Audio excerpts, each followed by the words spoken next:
Sure. Okay. Thank you for joining me here today. Today we discuss functional programming with JavaScript mostly, but I want to share with you some main concepts just for you to know how you can use it in your, so how to implement a little bit of magic of functional programming in your daily code routine. And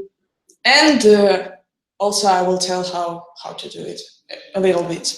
But so what is all about functional programming? Functional programming is a style of programming where you wrap everything in functions, where you write your code as a composition of a lot of functions. And it takes, so for it to work, you should follow some rules, and you will also face some problems, some challenges. For example, you should know how to handle if-else conditions, how to handle null exceptions, how to ensure functions are truly reusable, how to deal with data for it to be unchanged, how to take multiple values into chaining, and so on. To deal with it, we can establish some concepts like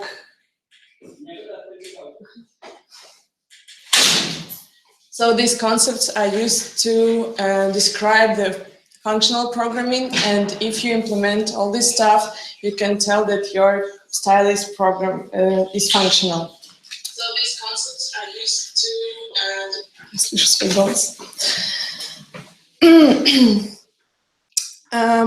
so some truly functional languages like Haskell, they implement all this stuff out of the box. You can use monads, functors, and anything else out of the box, and like class types. But in JavaScript, we don't have all this. But it is full of some other features that can let us create our libraries that will handle it then, and your code will be fully functional. We'll discuss it later. So let's talk about all these concepts: first-class functions, high-order functions, immutable data, pure functions, recursions, multiple manipulation of lists, lazy evaluation. So maybe the first task is about pure functions and immutable data. This concept is really one of the essential ones, and there we can discuss that functional programming is a declarative style rather than imperative, that is about object-oriented language, and it describes the behavior of state, of the state flow, and in declarative programming, the state flows through pure functions, and in object-oriented programming, we usually share data and collocate with methods and objects. This is how things work in these strategies. So the pure functions is the functions that gives you the same output for the same input always, and they don't have side effects. What is side effects can be is modifying in external variables or object properties, log into the console, write into the screen, write into a file, and so everything that is not inside of the scope of your function, if it affects anything outside of your scope of the function, it is not a pure function. So It makes your code more concise, more predictable, and also better for testing, because you know every time that if you push something to pure function, you know that you'll always get the same value as an output. First class and higher order functions are closely related concepts. First class functions are about JavaScript, and higher order, I missed. First class functions is the concept of functional program, and higher order functions is the way it is implemented in JavaScript. What all of it's about? First class and higher order functions deals with functions as with data. So you can pass the functions as an argument to functions, or you can return a function from a function, or both, actually. And some other, you can read it from the slide. You can compose, so for what you can use it, for what you need to take a function as an argument, and for what you can return the function. So, for example, to compose some functions, or partially apply a function, or some other stuff that you can read, actually. So in JavaScript, we have not so much out-of-the-box methods and functions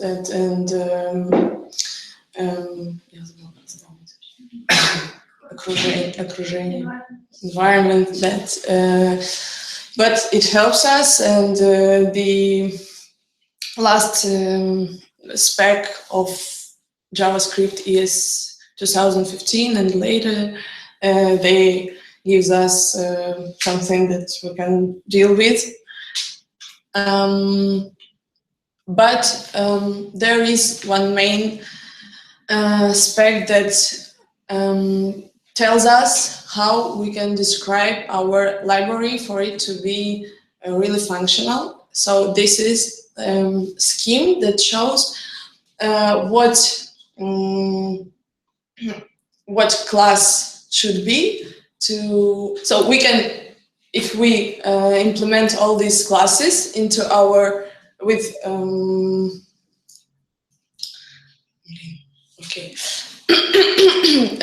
all these classes, we can tell that our library gives us all the functional programming features, and these libraries really implement this spec.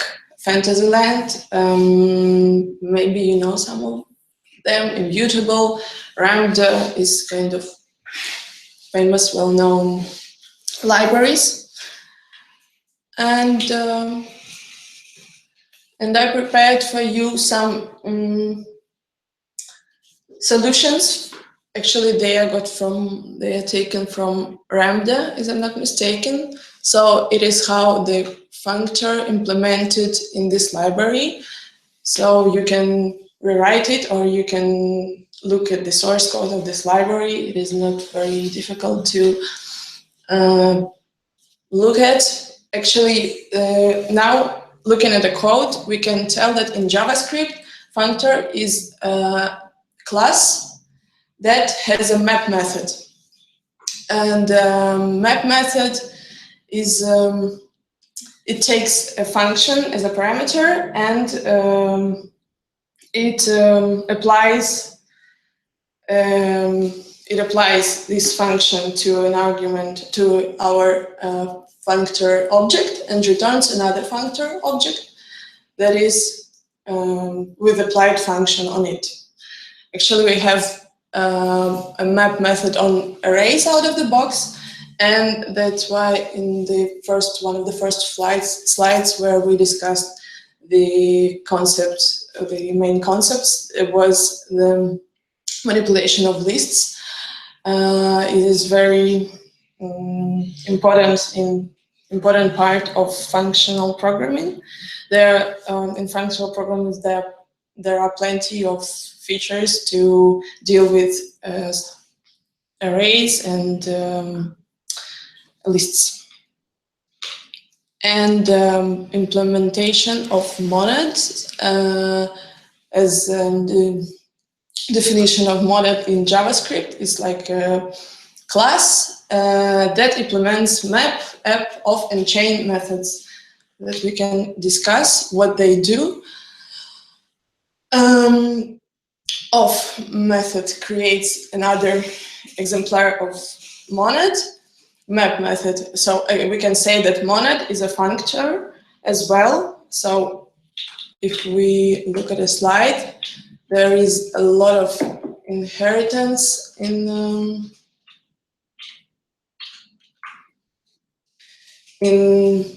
functional programming essences. So if we can take monad, it also implements, it inherits applicative, apply, and functor, and chaining. So if we talk about monad, it should implement all these methods and all the features of the classes that it inherits. You want to push it in? It's to manipulate to the slides. So what is about another methods of monad? It's a join that takes gets the value of the monad. Chain is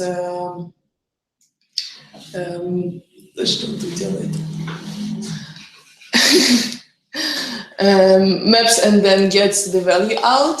So it's there we can see the chaining.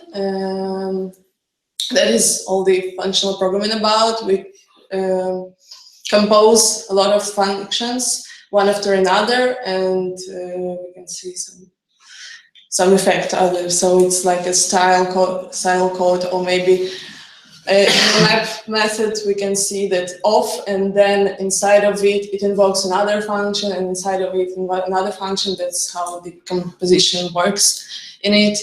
So chaining maps and then join, and app deal with multiple monads.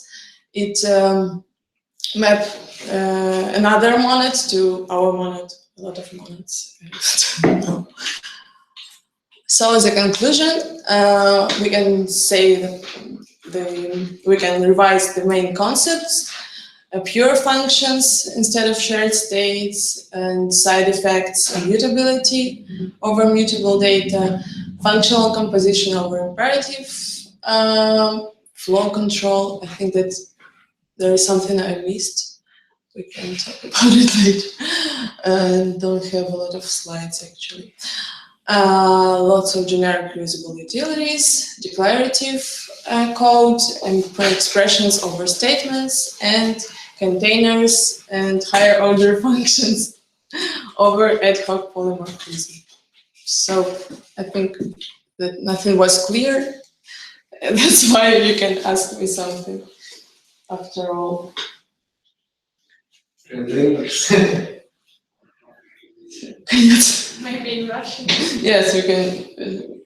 What is it, partial programming in simple words? One sentence. Everything you can wrap, you should wrap in function. So if you have some value, it's not value, you should make a function that returns value. And that's it, everything. Okay. So if you need to invoke a function, another function, you make a function that invokes function and pass to functions, and it composes these functions. It's the same question. What is monads in one sentence? Okay, actually monads. Understand nothing. Yeah, monads. These concepts are quite abstract, and it is better to understand in some specific cases. For example, either monad or maybe monad. Maybe you heard about it. No, never. Okay, let's talk. Maybe I have a kind of nothing, and I don't have a code. The method join. What is do? But I want to tell you about monads. Okay. So monad is like a container for a value. Not function value. It's function value. It's container of value or function. It can contain a value, function. So in functional programming, the functions behave as values, and you can pass everything. And it has, so maybe monad has two subclasses, nothing or just. And just like just and nothing.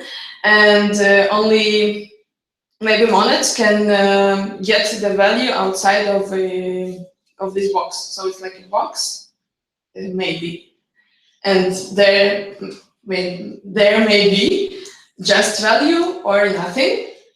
And in functional programming, it helps you actually to deal with null exceptions, because you shouldn't check, you don't have to check and to deal with these exceptions. You just give it as an argument, maybe value.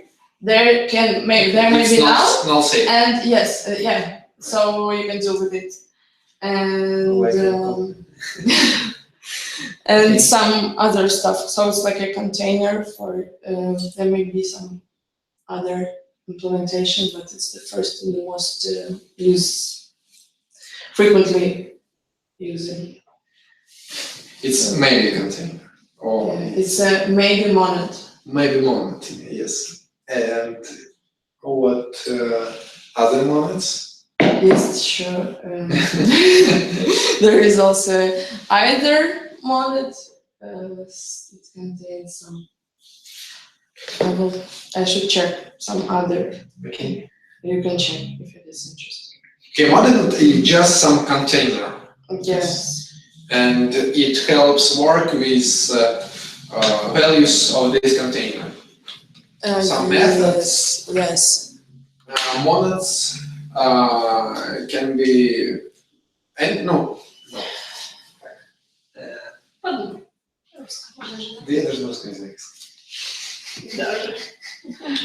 So there are actually a lot of stuff that I even have no time to deal with. It's all monads.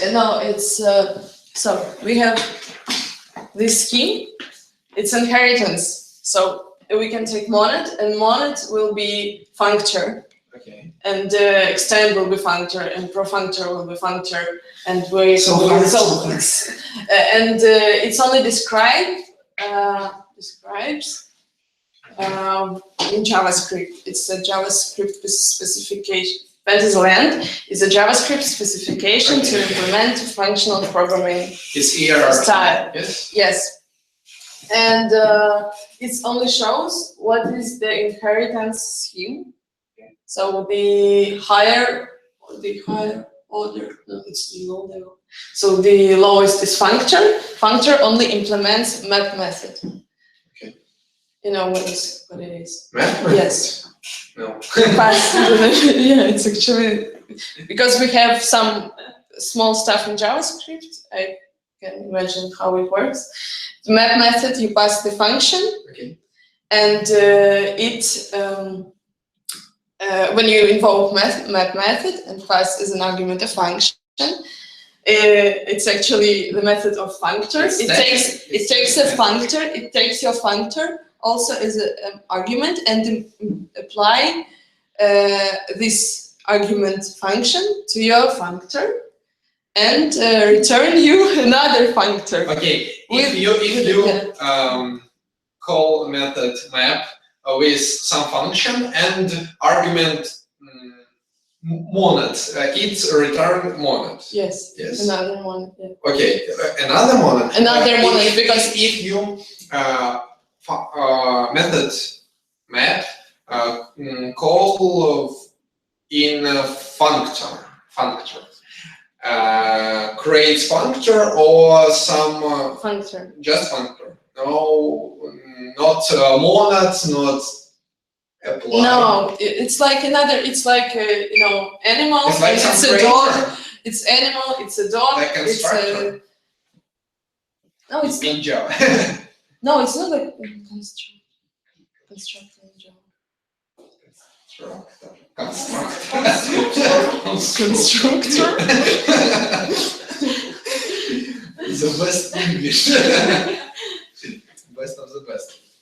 So the functor and monad, it's like wrapper around the value.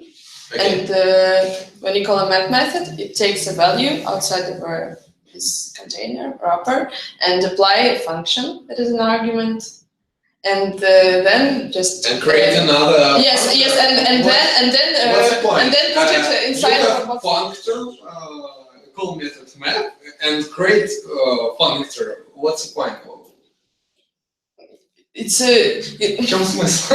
Окей, ну это же давай на русском. Давайте.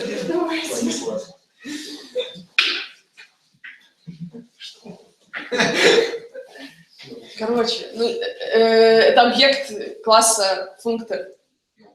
И он возвращает объект класса функтор. Так в чем другой. смысл? В том, что он применяет к нему этот метод. Так в чем смысл? Ну, то есть, что произойдет? Вот ты здесь функтор, ты вызвал... Ну, вот метод map плюс 3. Да, например, подал функцию, которая делает, там, прибавляет 3. И у тебя была монада, там, к примеру, там, 4, и стала монада 7. Другая монада, понимаешь, образовалась. Сейчас сложно было. Короче, это реально такая фигня. Окей. Не надо плясать. Не надо. Ну ладно. Maybe any questions? Maybe хватит. Maybe хватит. Question. Не, я бы еще спрашивал, конечно. У нас еще есть полчаса. Супер. Так, короче. Ты такой не сильно глубоко. Join и так далее, да? То есть у каждого функтора, насколько я понял, это все вот, которые в графике ниже функтора, это и есть функторы, только какая-то их реализация. Да. И у каждого добавляется какие-то свои наследники. Ну да, Да. наследники. Ну, реализация. Окей. То есть каждый добавляет какую-то свою функциональность, так? И вот я рассказал про метод монада join. Вот в чем он там заключается? То есть ты джойнишь функцию, еще одну функцию, она выполняется после, перед, там дальше было. Там не здесь, там дальше после этой схемы. Точнее. Вот он здесь. Нет, метод join, он как раз таки, вот у тебя, она лежит в монаде, это значение, а метод join достает его из монады.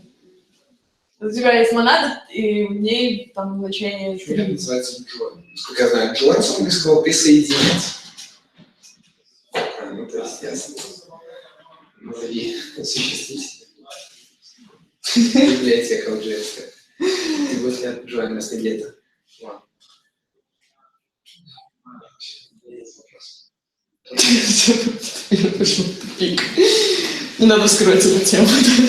У меня вопрос. Вот я, например, хочу написать язык программирования, вот новый. Что мне нужно сделать, чтобы он считался функциональным? Сделать там поддержку всех этих концепций, типа там immutability, pure functions, там, не знаю, чтобы он там валидировал, что у него нету side effects. А как это поддержка pure function? Насколько я понимаю, pure function это как концепт, но это не на уровне языка. Ну, то вот есть если у нас, можно, почему? ну, в Java, допустим, вот, вообще не функциональный язык программирования, хотя там добавилось, конечно, моды, но все же, там можно сделать pure function, что просто ты не изменяешь никакие переменные, никакие аргументы, ты их не изменяешь внутри, а что-то просто с ними делаешь, то есть там, сохраняешь и так далее, базовые.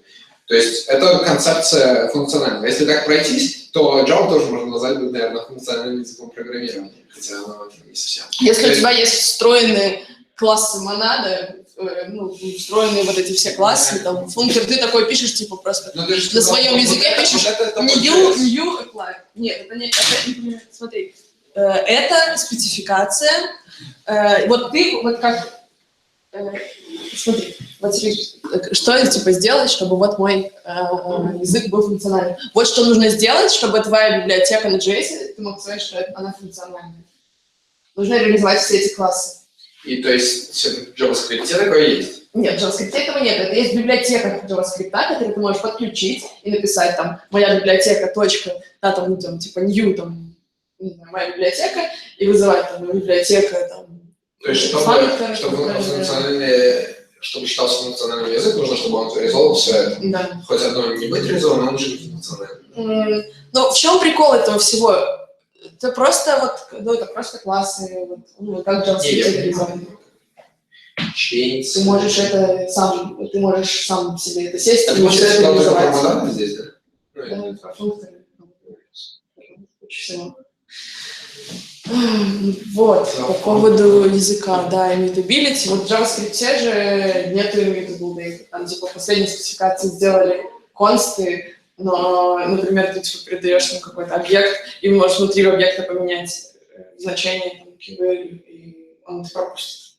Если, например, там примитив, типа строка, то он не пропустит. А если это объект, внутри там какой-то поменяешь значение ключа, или вообще ключ чуть добавишь, то он пропустит. И поэтому используют какие-то библиотеки типа Immutable.js, и ты создаешь не встроенных объектов JavaScript, а объектов библиотеки Immutable. Ну, там, с реакцией это используется. И, например... Как в JavaScript нет, да? Не знаю. В общем, вот эти все концепции, они там, их там на самом деле их много. Они все такие. Сколько я слышал, MapReduce был в Hadoop. А вот что здесь написано MapReduce, мне показалось. Да, это смешная картиночка. Это методы array. Это все, ну вот map это метод, это все функциональные значения. Есть там map, reduce и что-то еще. Фильтр, вот. Это три метода, которые... А reduce, фильтр понятно, а reduce это что? Reduce, он принимает два аргумента. Это, короче, это метод массива. И у него два аргумента... или нет, один аргумент, извини.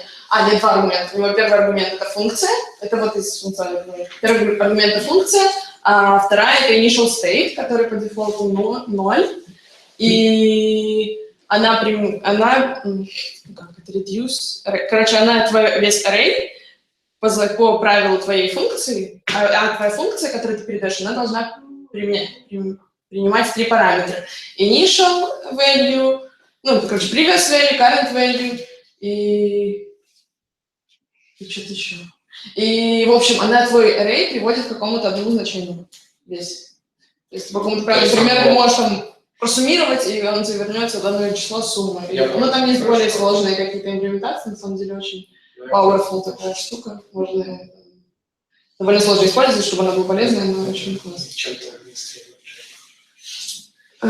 Вот. То есть, в чем вообще, почему filter, map и reduce, они вот так выделяются? Потому что они принимают параметром функцию. И делают что-то с array по правилу твоей функции. Вот, поэтому вот они ведут, вот это high order functions, как раз. Вот эти, которые принимают как параметры функции, могут изучать функцию, можно делать композицию функций. Передал массив функций и функцию массив функций применил reduce и еще функцию какую-то, и она там что-то с ними сделала, и вернул себе еще функцию. Ужас. Вот это функциональненько. Все, вероятно. Да, нет, да. Вопрос, ответ. Юра, ничего не хочет спросить? Я про это читал уже. Правильно. Здесь я тоже слушал только английский. Вот хоть с чем-то я вас, так сказать, задержала в комнате. Я был Серега. Большое спасибо. Сейчас ничего не знаю, все равно. Напишет фидбэк.